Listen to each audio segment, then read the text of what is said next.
श्री भगवान बोले, मैंने इस अविनाशी योग को सूर्य से कहा था।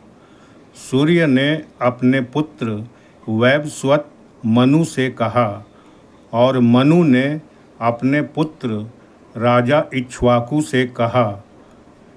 हे परंतप अर्जुन, इस प्रकार परंपरा से प्राप्त इस योग को राजर्षियों ने जाना, किंतु उसके बाद वह योग बहुत काल से इस पृथ्वी लोक में लुप्त प्राय हो गया।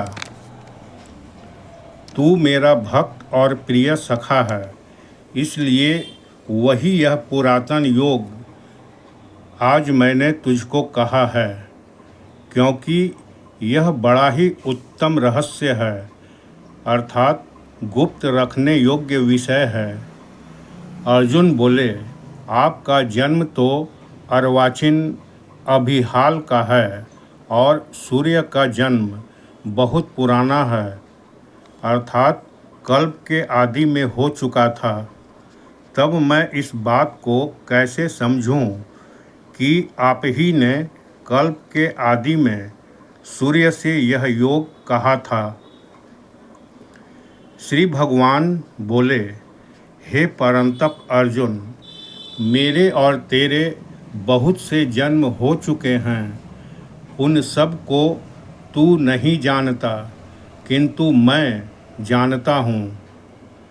मैं अजन्मा और अविनाशी स्वरूप होते हुए भी तथा समस्त प्राणियों का ईश्वर होते हुए भी अपनी प्रकृति को अधीन करके अपनी योग माया से प्रकट होता हूँ।